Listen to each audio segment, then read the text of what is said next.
మన ప్రభువును ప్రియరక్షకుడునైనటువంటి యేసుక్రీస్తు ప్రభుల వారి యొక్క ప్రశస్తమైన నామానికి, ఆయన పరిశుద్ధమైన పాదాలకు వేవేల కొలదిగా వందనాలు, స్తుతులు, స్తోత్రాలు చెల్లిస్తున్నాను. మరి స్తుతి కొడుకు ఏర్పాటు చేసుకున్న కొన్నేళ్ళ లూదియాలకు కూడా వారి కుటుంబానికి ప్రత్యేకమైన వందనాలు తెలియజేస్తున్నాను. దేవుని పిల్లలైన మీ అందరికీ కూడా ప్రభునామల వందనాలు తెలియజేస్తున్నాను. దేవుని నామానికి మహిమ కలుగును గాక. హల్లెలూయా, హల్లెలూయా. మంచిది. ప్రభునందు ప్రియులారా, పరిశుద్ధ గ్రంథముల నుండి కొన్ని మాటలను ఈ సమయంలో మనందరం కూడా ధ్యానం చేద్దాం. పరిశుద్ధ గ్రంథాలు ఉన్న వారందరూ కూడా పరిశుద్ధ గ్రంథాలు తెరచి చూసినట్లయితే యోబు గ్రంథం 7వ అధ్యాయం 17వ వచనము చదివి సహాయం చేయండి. యోబు గ్రంథం 7వ అధ్యాయము 17వ వచనము చదివి సహాయం చేయండి. మనుషుడు ఏ పాటివాడు అతన్ని ఘనపరచనేలా, అతని మీద నీ మనస్సు నిలుపనేలా. చాలండి. ప్రభునందు ప్రియులారా, యోబు గ్రంథంలో రాయబడిన ఈ మాటలను మనము జ్ఞాపకం చేసుకున్నట్లయితే భక్తుడు అంటున్నాడు, మనుష్యుడు ఏ పాటివాడు అతనిని నీవు ఘనపరచనేలా, అతని మీద నీవు నీ మనస్సును నిలుపనేలా అని మాట్లాడుతూ ఉన్నాడు. కీర్తనాకారుడైన దావీదు 8వ కీర్తనలో అంటాడు, నీవు కలుగజేసిన సూర్య చంద్ర నక్షత్రాదులను సమస్త సృష్టిని చూడగా నీవు మనుషుని జ్ఞాపకం చేసుకోవటానికి వాడు ఏ పాటివాడు, నీవు నరపుత్తుని దర్శించుటకు వాడు ఏ పాటివాడు అని మాట్లాడతాడు. నిజమే, మానవ జీవితం చాలా స్వల్పమైనది, అల్పమైనది. ప్రియమైన దేవుని బిడ్డలారా, దేవుని వాక్యము సెలవిస్తుంది మనము ఇంతలో కనబడి అంతలో మాయమైపోయే వారము అని. మన జీవితము ఆవిరి వంటిదని దేవుని వాక్యము సెలవిస్తుంది. మన జీవితము నీడ వంటిదని, గతించిపోయిన నిన్నటి లాంటిదని మన జీవితము దేవుని వాక్యము స్పష్టంగా తెలియజేస్తూ ఉంది. అయినప్పటికీ అల్పులమైన మనలను దేవుడు ప్రేమించి మన జీవితంలో ఆయన మనల్ని జ్ఞాపకం చేసుకుంటున్నాడు. మన జీవితంలో ఆయన మనల్ని దర్శిస్తున్నాడు. మన మీద తన మనస్సును ఆయన ఏం చేస్తున్నాడని నిలుపుతున్నాడు. అలాగే మనల్ని ఆయన ఘనపరుస్తూ ఉన్నాడు. దేవునికి స్తోత్రం. హల్లెలూయా, హల్లెలూయా. మనం ఎంత అల్పులమైనప్పటికీ, ఎంత బలహీనులమైనప్పటికీ, నిమిత్త మాత్రమైనప్పటికీ, నామమాత్రమైన జీవితాలు కలిగిన వారమైనప్పటికీ, దేవుడు ప్రేమించి తన స్వహస్తాలతో నిర్మించిన మనలను ఆయన జ్ఞాపకం చేసుకుంటున్నాడు అనే విషయాన్ని మనందరం అర్థం చేసుకోవాలి. దానిని బట్టి దేవుడిని ఏం చేయాలంటే మనము స్తుతించాలి. దేవుడు మనల్ని ఏం చేస్తున్నాడు? జ్ఞాపకం చేసుకుంటున్నాడు. దేవుడు మనల్ని దర్శిస్తున్నాడు. ప్రతిరోజు ప్రతి నిత్యము ఆయన మనల్ని దర్శిస్తూ ఉన్నాడు. మన మీద ఆయన తన మనస్సును నిలుపుతూ ఉన్నాడు. ఆయన మనలను ఘనపరచుచూ ఉన్నాడు. దేవునికి స్తోత్రం. హల్లెలూయా. ఇక్కడ యోబు భక్తుడు అంటున్న ఒక మాటను తీసుకొని మీతో ఈ సమయంలో కొన్ని విషయాలు చెప్పాలనుకుంటున్నాను. మనుష్యుని ఘనపరచుటకు వాడు ఏ పాటి వాడు. దేవుడు మనుషుని ఏం చేస్తున్నాడండి? ఘనపరుస్తున్నాడు. ఆయా సమయములలో ఘనపరచదగిన దేవుడు, స్తుతింపదగిన దేవుడు, మహిమ పొందదగినటువంటి దేవుడు, ఎల్లప్పుడూ మహిమ ఘనత ప్రభావములకు అర్హుడైన దేవుడు ఆయన మాత్రమే గణపరచదగిన వాడని చెప్పబడుతున్న దేవుని వాక్యం ప్రకారం మనం చూస్తే దివారాత్రములు దేవదూతల చేతేమి, మనుషుల చేతేమి, ప్రవక్తల చేతేమి, ఆయన బిడ్డలైన వారందరి చేత కూడా ఘనపరచబడుతున్న దేవుడు ఆయా సమయములలో తన బిడ్డలను కూడా ఏం చేస్తున్నాడంటని ఘనపరుస్తకు ఇష్టపడుతూ ఉన్నాడు. దేవునికి స్తోత్రం చెప్పండి. హల్లెలూయా, హల్లెలూయా. మీకు పరిశుద్ధ గ్రంథంలో నుండి కొన్ని మాటలు తెలియజేస్తాను. ఎవరిని దేవుడు ఘనపరుస్తాడు?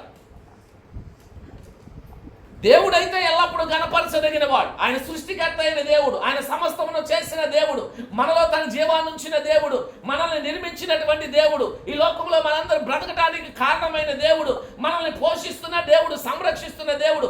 ఆయనను ఘనపరచడానికి ఎన్నో విషయాలు ఉన్నాయి ఈ భూమి మీద. ఆయన ఎల్లప్పుడూ ఘనపరచదగిన దేవుడే, దీనిలో సందేహం ఏమాత్రం కూడా లేదు. కానీ మనుషులను కూడా దేవుడు ఏం చేస్తున్నాడండి? ఘనపరుస్తూ ఉన్నాడంట. మరి ఆయన ఎవరిని ఘనపరుస్తాడు అనేది మనము కొన్ని విషయాలు పరిశుద్ధ గ్రంథంలో నుండి చూద్దాం. ఒకసారి కీర్తనల గ్రంథం 94వ కీర్తన 14వ వచనం ఒకసారి చదవండి. కీర్తనల గ్రంథం 94వ కీర్తన 14వ వచనంని ఒకసారి చూద్దాం. యెహోవా తన ప్రజలను ఎడబాయువాడు కాదు,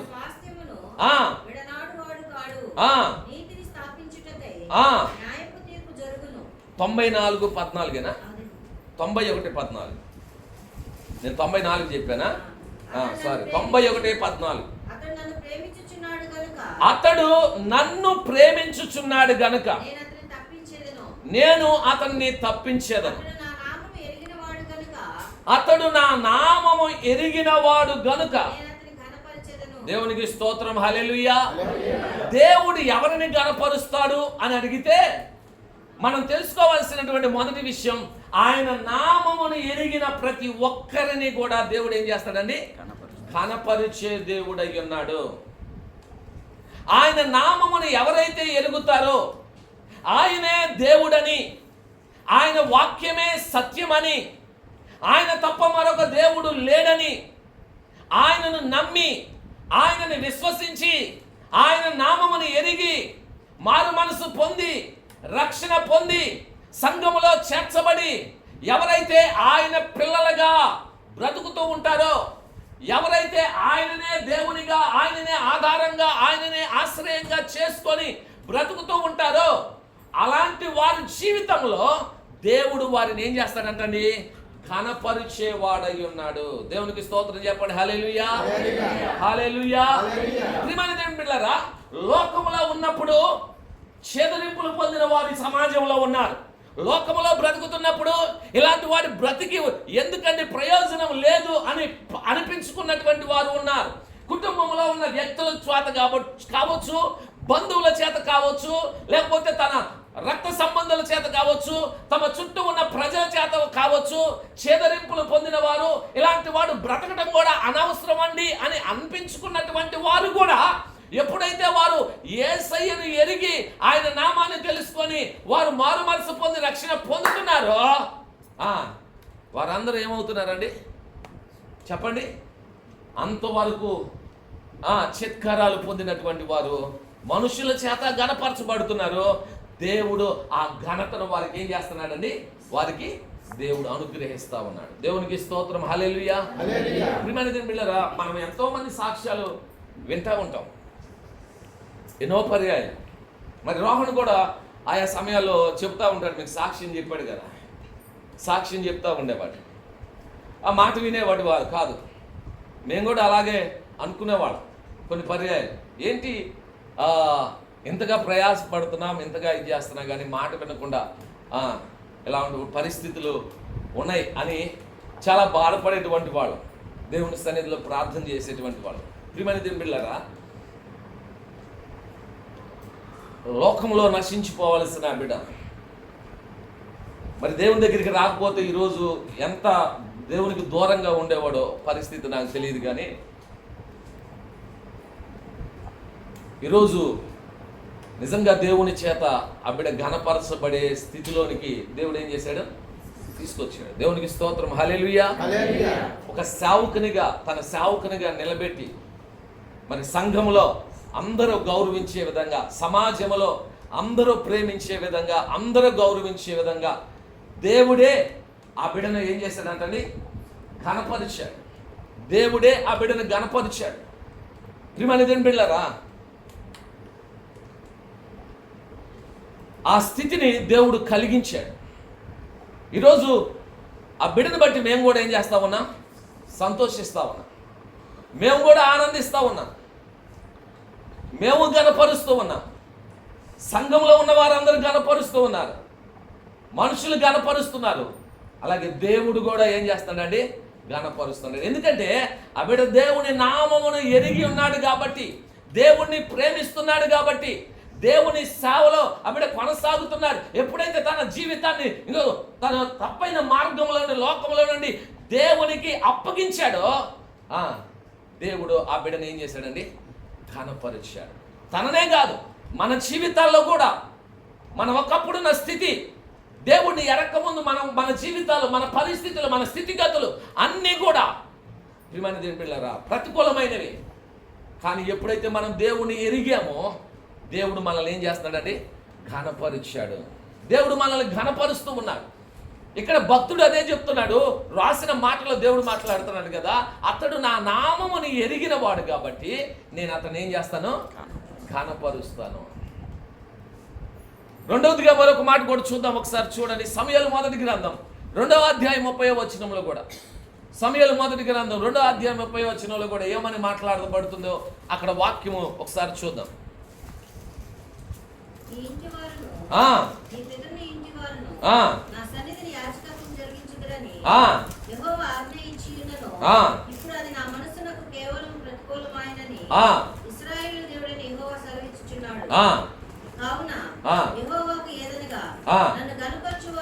నన్ను గణపరుచు వారిని దేవునికి స్తోత్రం, హల్లెలూయా. ఇక్కడ దేవుడు ఎవరితో మాట్లాడుతున్నాడు? ఎవరితో మాట్లాడుతున్నాడు? షిలోహులో యాజకత్వం చేస్తున్న యాజకుడైన ఏలితో మాట్లాడుతున్నాడు. ఏలి అనే యాజకుడితో మాట్లాడుతున్నాడు. ఎవరి గురించి మాట్లాడుతున్నాడు? అతని కుమారులైన హోప్ని, ఫినెహాసులు అనే యవన బిడ్డల కొరకు మాట్లాడుతూ ఉన్నాడు. ఏంటి అని మనం ఆలోచన చేస్తే, యాజక కుటుంబంలో ఉన్నవారు, యాజకత్వం చేస్తున్నటువంటి వారు, దేవునిని ఘనపరచవలసినటువంటి వారు, దేవుని ఘనతను వారు ఘనహీనంగా మార్చివేసినటువంటి పరిస్థితులు. యాజకత్వం చేస్తున్న హోప్ని, ఫినెహాసులు దేవుని మందిరంలో చేయరాని కార్యాలు చేస్తూ దేవుణ్ణి బాధ పెట్టారు, దేవుణ్ణి దుఃఖపెడుతూ ఉన్నారు.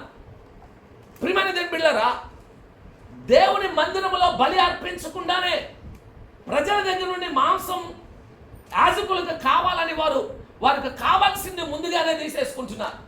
అలాగే మందిరములకు వచ్చే వారితో చెడుగా వారు ప్రవర్తిస్తూ ఉన్నారు. ఇవన్నీ కూడా దేవునికి ప్రతికూలంగా ఉన్నాయి. ఏలి మరి తన బిడ్డలకు చెప్పాడో లేదో కానీ దేవుడైతే ఏలితో మాట్లాడుతూ ఉన్నాడు కదా, ఏలి ఇదిగో నీ పిల్లలు నా మందిరములో, నా సేవలో వారు అనుకూలంగా లేరు, వారు నన్ను ఘనపరచటం లేదు, వారు నన్ను ఏం చేయట్లేదంట? ఘనపరచటం లేదు. దేవుడు అదే అంటున్నాడు ఏలితో, నన్ను ఘనపరచు వారిని నేనేం చేస్తాను? ఘనపరుస్తాను. దేవునికి స్తోత్రం చెప్పండి, హల్లెలూయా. ఎవరైతే దేవుణ్ణి ఘనపరుస్తారో, క్రియల ద్వారా కావచ్చు, పరిచర్య ద్వారా కావచ్చు, నీకున్న ధనము ద్వారా కావచ్చు, ప్రియమైన దేవుని బిడ్డలారా, నీ నీతిని, నీ పరిశుద్ధతను బట్టి దేవుని యందు నువ్వు ఉంచే ఆ భయభక్తుల ద్వారా, నువ్వు చేసే పనుల ద్వారా ఎవరైతే దేవుణ్ణి ఘనపరుస్తారో దేవుడు వారిని ఏం చేస్తాడండి? ఘనపరుస్తాడు. దేవుడు వారిని ఘనపరుస్తాడు. ఇప్పుడు ఏలి కుమారులైన హోప్ని, ఫినెహాసులు దేవుని ఘనపరచవలసిన స్థానంలో ఉండి కూడా వారు దేవుణ్ణి ఏం చేయట్లేదు? ఘనపరచటం లేదు. కాబట్టి దేవుడు వారిని అంటున్నాడు కదా, నన్ను ఘనపరచు వారిని నేను ఘనపరుస్తాను, కానీ నన్ను తృణీకరించేవారు ఏం పొందుతారంట? తృణీకారం పొందుతారు. నన్ను విసర్జించే వారిని నేను విసర్జిస్తాను. దేవుడు మాట్లాడుతున్నటువంటి మాటలు ప్రియమైన దేవుని బిడ్డలారా, నీవు దేవుడిని గణపరిచావా, దేవుడు కూడా నిన్నేం చేస్తాడు? గణపరుస్తాడు. మొదటి విషయం, నువ్వు ఆయన నామమును ఎరిగితే ఆయన నిన్నేం చేస్తాడంటే గణపరుస్తాడు. నువ్వు ఆయనని ఎరిగావనుకో, నువ్వు ఆయనకి ఎరుకైన వ్యక్తివే. నువ్వు యేసయ్యని తెలుసుకున్నావనుకో, ఆయనకు నువ్వు తెలిసిన వ్యక్తివే. ఆయన బిడ్డగా నువ్వు మార్చబడతావు. కాబట్టి ఇదిగో తల్లిదండ్రులు బిడ్డల ఘనతను ఏ రీతిగా కోరుకుంటారో, బిడ్డలను ఏ రీతిగా ప్రేమిస్తారో, దేవుడు కూడా నిన్ను ప్రేమించి నిన్ను గణపరచాలని, నిన్ను గొప్ప స్థానంలో ఉంచాలని, నువ్వు గొప్ప స్థితిలోనికి రావాలని దేవుడు కూడా నీ పక్షంగా కోరుకుంటాడు. ఆయన నామమును ఎరిగిన వారిని ఆయన గణపరుస్తాడు. రెండవదిగా, నువ్వు ఆయనను గణపరుస్తూ ఉన్నావనుకో, ఆయన నిన్ను గణపరుస్తూ ఉంటాడు. ఎలా గణపరచాలయ్యా? దేవుణ్ణి ఎలా గణపరచాలి? ఇప్పుడు ఫీనెహాసులు వారి క్రియల ద్వారా దేవుణ్ణి గణపరచవలసిన వారు ఏమండి, వారు దేవుడిని తృణీకరించినట్లుగా మనం చూస్తా ఉన్నాం. ఆయనకు రావాల్సిన ఘనతను వారు ఏం చేయలేదట, తేలేదు. ఆ స్థానంలో ఆయన నామము ఘనహీనమైనదిగా ఆ షిలోహు మందిరములో మార్చేశారు. అందుకనే దేవుడు వారిని యాజక స్థానంలో నుండి ఏం చేశాడంటండి, త్రోసివేసినట్లుగా మనం చూస్తా ఉన్నాం. ఒకసారి మనం మలాకి గ్రంథం చూద్దామా, 1వ అధ్యాయం చూడండి. ఒకసారి మీరు అక్కడ మాటలు చదువుకుంటే మీకు చక్కగా అర్థమవుతుంది. మలాకి గ్రంథం 1వ అధ్యాయం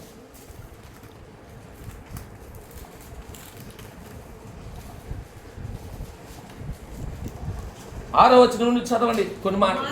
కుమారుడు తన తండ్రిని గణపరచును కదా, దాసుడు తన యజమానుని గణపరచును కదా.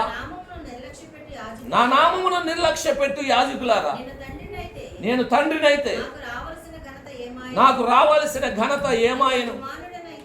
నేను యజమానుడనైతే నాకు భయపడువాడు. దేవునికి స్తోత్రం, హల్లెలూయా. కుమారుడు తండ్రిని ఏం చేయాలి? దాసుడు తన యజమానుని ఏం చేయాలి? ఘనపరచాలి. నేను తండ్రినైతే నా నామమును నిర్లక్ష్య పెట్టు యాజకులారా, నేను తండ్రినైతే నాకు రావలసిన ఘనత ఏమాయను? దేవుడే మాట్లాడుతూ ఉన్నాడు.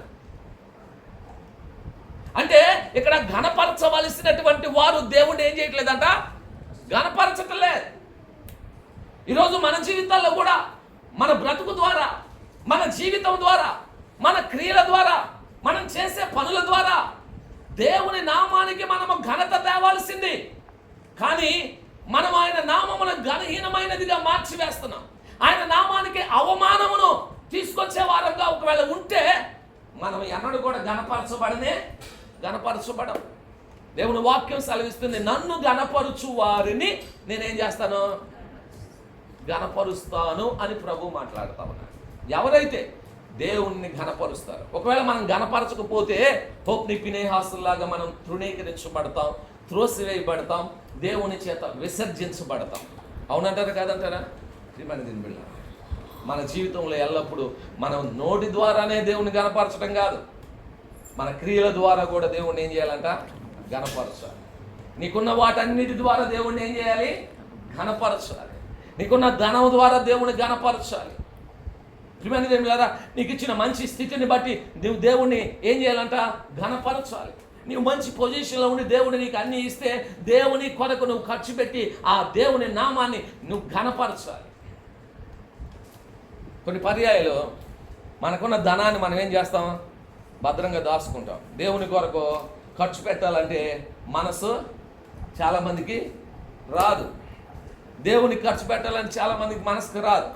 ప్రియమైన దేవుని బిడ్డలారా, నువ్వు ఆ ధనాన్ని దాచుకుంటావు అంటే నువ్వు దేవుణ్ణి ఏం చేయట్లేదు అంటే, అవసరమైనప్పుడు దేవుని కొరకు నువ్వు ఖర్చు పెట్టలేదు అంటే నువ్వు దేవుణ్ణి ఏం చేయట్లేదు చెప్పాలి. ఏం చేయట్లేదు? గణపరచటం లేదు. కొన్ని పర్యాలు చాలా మంది పెదాలతో మాత్రం తెగ గణపరిచేస్తూ ఉంటారు. కానీ దేవుడు అంటాడు, వారు పెదవులతో గణపరుస్తున్నారు కానీ వారి హృదయాలు నాకు ఎలా ఉన్నాయంటాడు? దూరంగా ఉన్నాయంటాడు. ఇలాగే చాలామంది దూరంగా ఉన్నారు. పెదాలతో ఏసయ్య నీకంటే గొప్ప వాళ్ళు ఎవరున్నారయ్యా, నువ్వు తప్ప ఎవరున్నారయ్యా అంటారు కానీ ఏసయ్య కొరకు ఏం చేయరు. ఏమండి? చూస్తూ ఉంటారు, అన్నీ జరుగుతూ ఉంటాయి. ప్రేక్షక పాత్రలాగా అన్నీ ఉంటాయి, చేయగలిగిన సామర్థ్యం ఉంటుంది, ఏదైనా చేయగలరు కానీ ఏది చేయరు, చూస్తూ ఉంటారు. ఇలాంటి వారు దేవుని గణపరుస్తారా? గణపరచరు. మన క్రియల ద్వారా దేవుని గణపరుస్తున్నావా?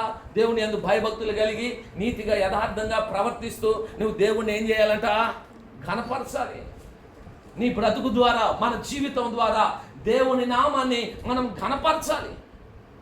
అలా గణపరిచినప్పుడే దేవుడు కూడా మనల్ని ఏం చేస్తాడు? చెప్పాలి, ఏం చేస్తాడు? గణపరుస్తాడు. దేవుడు మనల్ని గణపరుస్తాడు. మీ అందరికీ ఒక విషయాన్ని తెలియజేస్తాను ఈ సమయంలో. అదేంటంటే, యోధా దేశంలో నుండి యూదులు చాలా మంది చెరగొనిపోబడ్డారంట. పారసీక దేశపు రాజైన అహష్వరోషు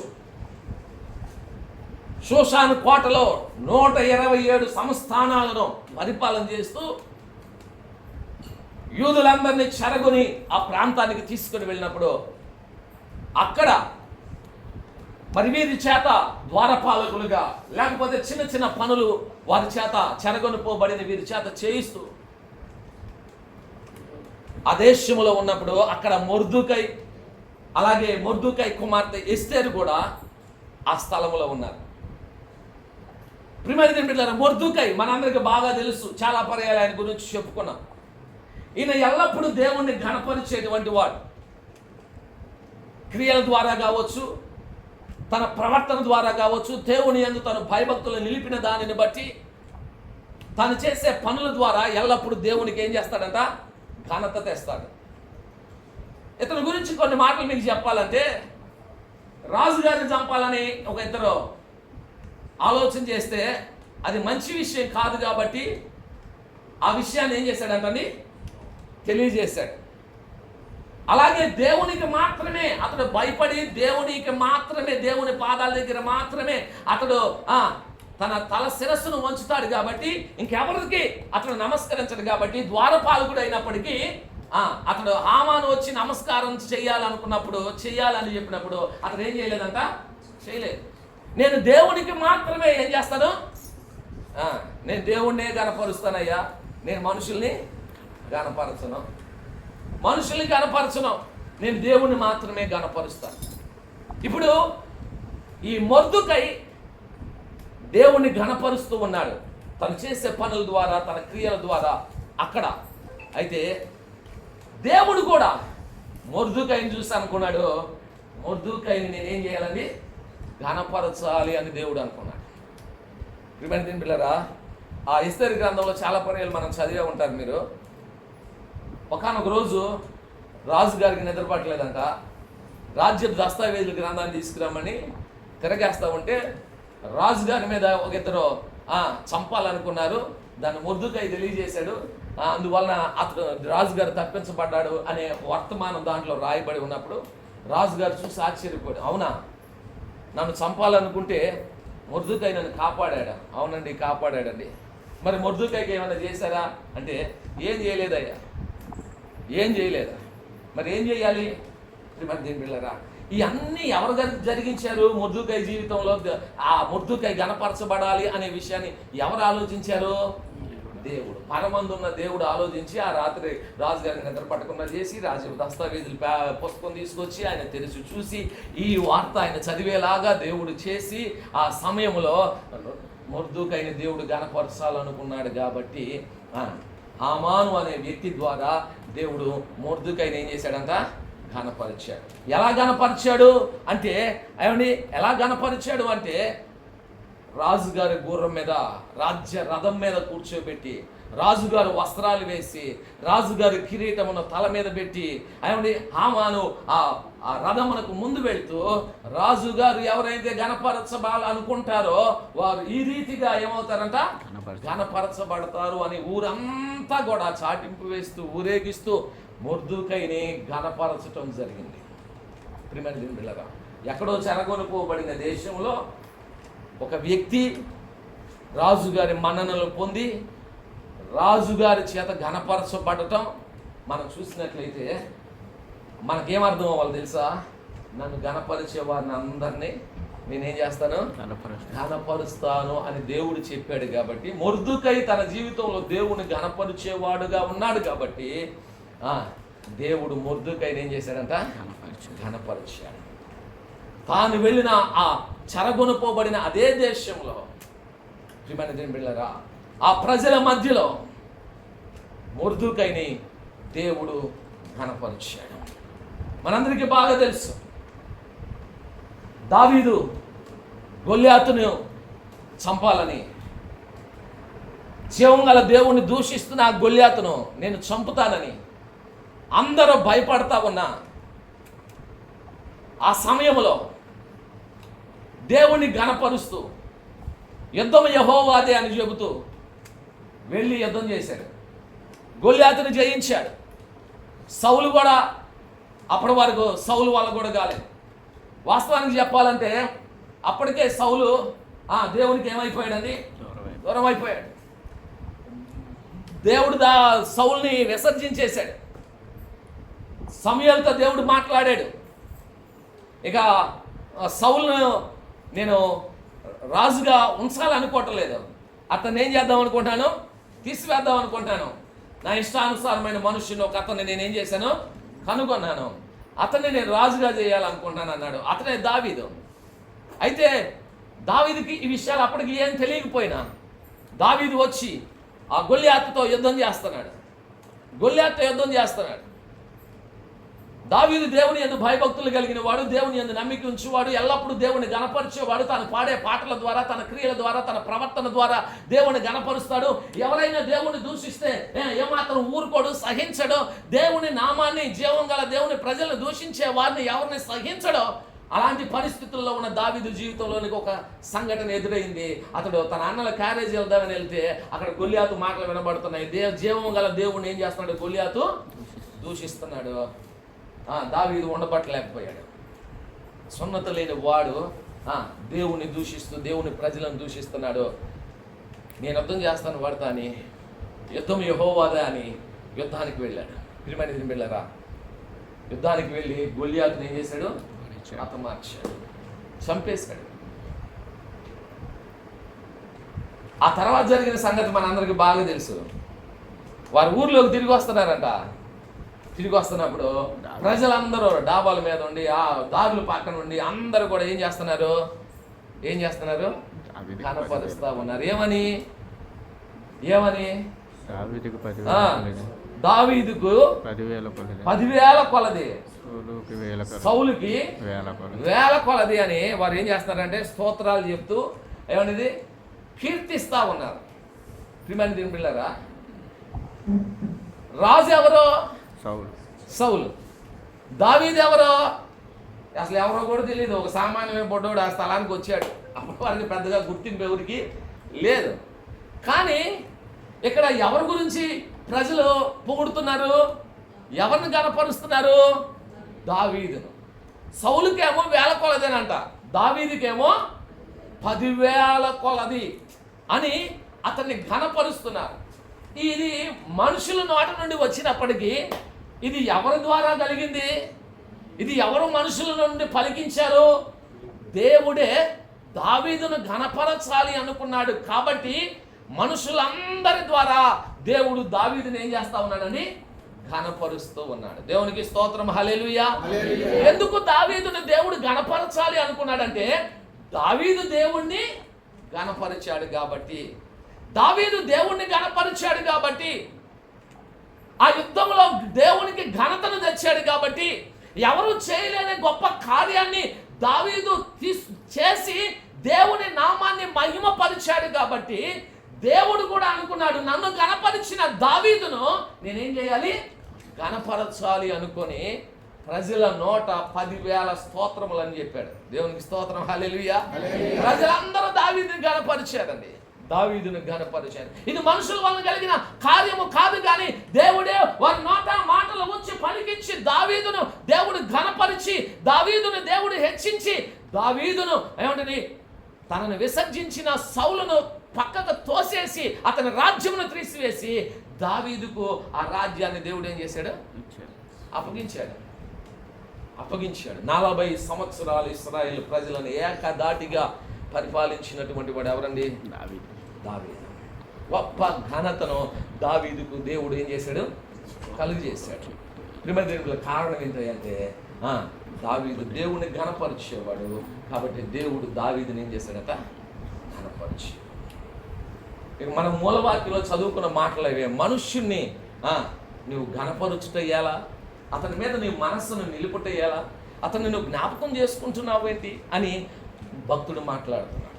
నిజంగా ప్రియమైన దేవుని బిడ్డలారా, దేవుడు ఘనపరచదగిన వాడు, కానీ ఆయన తన బిడ్డలను కూడా ఏం చేయాలనుకున్నాడు? ఘనపరచాలనుకున్నాడు. ఆయన ఎవరిని ఘనపరుస్తాడంటే ఆయన నామమును ఎదిగిన వారిని ఘనపరుస్తాడు. రెండవదిగా ఆయనని ఎవరైతే ఘనపరుస్తారో అండి, ఆయన్ని ఎవరైతే ఘనపరుస్తారో అట్టి వారందరినీ కూడా ఆయన ఏం చేస్తాడంటే ఘనపరుస్తాడు.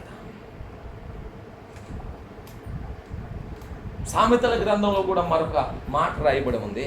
పేదలను కనికరించే వారందరూ కూడా యెహోవాని ఏం చేసేవారంట? ఘనపరిచేవారని దేవుని వాక్యంలో రాదు. ఎవరైతే పేదలను కనికరిస్తారో, ఎవరైతే వారు ఏం చేస్తున్నారంట? దేవుణ్ణి కనికరిస్తున్నారు, దేవుణ్ణి ఘనపరుస్తున్నారు. ప్రియమైన బిడ్డలారా, మనము దేవుని పిల్లలంగా దేవుణ్ణి ఆరాధించడం, పాటలు పాడటం, ప్రార్థనకు రావడం, ప్రార్థన చేసుకోవడం ఇవే కాదు. సామాజిక స్పృహ కూడా ఏమవ్వాలంటే మనలో ఉండాలి. దేవుని ప్రేమ మనలో కూడా ఉండాలి. యేసుక్రీస్తు వారి లోకానికి వచ్చినప్పుడు ఆయన ఏ రీతిగా పేదలను కనికరించాడో, అందరి మీద జాలి పడ్డాడో, అందరి ఏడల ఆయన ప్రేమను చూపాడో, స్వస్థత కార్యాలు జరిగించాడో, అద్భుతాలు చేశాడో. ప్రియమైన దేవుని పిల్లరా, ఈ లోకంలో నిజంగా నిజమైన దేవుని పిల్లలు ఎలా ఉంటారు? క్రైస్తవ మిషనరీలు భారతదేశానికి వచ్చి ఎంత సేవ చేశారు? ఏమంటే దేవుని పిల్లలైన వారు ప్రజలకి ఎంత సేవ చేస్తున్నారు? ఈరోజు దేశాలు ఒప్పుకున్నా ఒప్పుకోకపోయినా ఈరోజు భారతదేశం ఇలా ఉండటానికి కారణం క్రైస్తవ మిషనరీలే. వారు తీసుకొచ్చిన విద్య, వారు తీసుకొచ్చిన వైద్యం, ప్రియమైన దేవుని బిడ్డలారా, ఈ దేశాన్ని ఎంతగానో ఏమైందట? ఉపయోగపడింది. ఇప్పటికీ ఉపయోగపడుతూనే ఉంది. ఎన్నో మిషనరీ స్కూళ్ళు ఇప్పటికే ఉన్నాయి, ఎన్నో మిషనరీ హాస్పిటల్స్ ఇప్పటికే ఉన్నాయి, ప్రజలకు సేవ చేస్తూ ఉన్నాయి, చక్కటి చదువును అందిస్తూ ఉన్నాయి. ఎందుకంటే వారు దేవుని వాక్యం ప్రకారం పేదలను ఏం చేసి కనికరించి దేవుణ్ణి ఏం చేశారంట? ఘనపరిచారు. ఎవరైతే దేవుని ప్రేమను ఎరిగి ప్రవర్తిస్తా దేవుడు ఇచ్చిన దాన్ని దేవుని కొరకు, సమాజము కొరకు, ప్రజల కొరకు ఖర్చు పెడతా ఉంటారో అటు వారిని కూడా దేవుడు ఏం చేస్తాడండి? ఘనపరుస్తాడు. ఎక్కడో యుగోస్లేవియా దేశంలో పుట్టి భారతదేశం వచ్చి కలకత్తా దేశానికి వచ్చి మురికి వాడల్లోనికి వెళ్ళి కుష్ఠరోగులకి సేవ చేసిన మదర్ తెరీసా గారు ఇప్పుడు ఎక్కడుంది? ఏమన్నా చనిపోయినా కానీ ఇప్పటికీ చరిత్రలో ఉంది, మనుషులందరూ హృదయాల్లో నిలిచే ఉంది. క్రైస్తవులే కాదు, భారతదేశం ఆమెను గుర్తుపెట్టుకునే స్థాయికి ఆమె ఎదిగింది. నోబెల్ బహుమతిని ఆమె పొందింది. అన్యులైనప్పటికీ ఈరోజు మదర్ తెరీసా గారి గురించి గొప్పగా చెప్పే ఆ పరిస్థితికి, ఆ స్థాయిలోనికి ఆమెను అమ్మ అని పిలవగలిగిన స్థాయికి ఆమె ఎదిగింది. కారణం ఏంటంటే ఆమె దేవుణ్ణి ఘనపరిచింది. తను చేసిన పనుల ద్వారా పేదలను ఆదుకుంది. ఏమంటే లేని వారి దగ్గరికి వచ్చింది, తన దగ్గర ఉన్న ధనం ఖర్చు పెట్టింది, తనకు తెలిసినటువంటి వైద్యం చేసింది, ఏమంటే వారిని పరామర్శించింది, ఆదరించింది, అప్పున చేర్చుకుంది. దేవుని ప్రేమను, యేసయ్య ప్రేమను ఆమె కనపరిచింది. కాబట్టి ఆమె ఏమైందంటే ఘనపరిచింది. మనం తింటమే కాదండి, అప్పుడప్పుడు పక్క వాళ్ళని కూడా చూస్తూ ఉండాలి. ఏమండి, మనం బాగుంటమే కాదండి, అప్పుడప్పుడు సమాజాన్ని కూడా పట్టించుకోవాలి. మన దగ్గరికి వచ్చి చేయి చాచిన వారు, అమ్మా అన్నం పెట్టమని అడిగిన వారిని, ఏమంటే పేదవారిని, లేని వారిని, అనాథలను, దరిద్రులను దేవుని పిల్లలంగా మనం ఏం చేయాలంట? జ్ఞాపకం చేసుకోవాలి. మీకున్నదంతా పెట్టమంటలా, మీకున్న దాంట్లో పెట్టమంటున్నాం. ఏమంటే మనకున్నదంతా పెట్టవసరలా, మనకున్న దాంట్లో పెడితే అది ఎవరిని గణపరచడం అంట? ఎవరిని గణపరచడం? దేవునిని గణపరచడం. మనం ఏం చేయాలంటే ఎల్లప్పుడు దేవుణ్ణి ఘనపరచాలి. మనం ఆయనని ఘనపరిచే వారంగా ఉంటే ఆయన మనల్ని ఏం చేస్తాడు? మనల్ని కూడా ఘనపరుస్తాడు. మనం ఇస్తూ ఉంటే ఆయన ఇంకా మనకి ఇస్తూనే ఉంటాడు. మనం సహాయం చేస్తూ ఉంటే సహాయం చేసే చేతులను ఆయన ఎప్పుడు బలపరుస్తూనే ఉంటాడు. ఒక్కటిగా వచ్చింది మదర్ తెరీసా గారు. ఈ భారతదేశంలో ఎన్ని ట్రస్టులు ఉన్నాయి, ఎన్ని ఆశ్రమాలు ఉన్నాయి, ఆ సంస్థ ఆశ్రమం కింద ఎన్ని ఆస్తులు ఉన్నాయి. ప్రియమైన దేవుళ్ళు ఎంతమందికి ఈరోజు సేవ చేస్తున్నారు, ఎంత పరిచయం చేస్తున్నారు. ఆమె లేకపోయినా ఎప్పటికీ ఆ మదర్ తెరీసా గారి ట్రస్ట్ ఇప్పటికీ భారతదేశం, ఆయా దేశాల్లో, అనేక దేశాల్లో ఆ సంస్థలు పనిచేస్తూ ప్రజలకు ఏం చేస్తున్నారు? సేవ చేస్తూనే ఉన్నారు, అందిస్తూనే ఉన్నారు. ఎంతోమందికి ఆ అనాథాశ్రమాలు ఆశ్రయాన్ని కల్పిస్తూ ఉన్నాయి దిక్కులేని వారికి. నేను కూడా ఎప్పుడు అనుకుంటా ఉంటాను, ఆ పొజిషన్ రాలేదు, వచ్చిందో లేదో కూడా తెలియదు.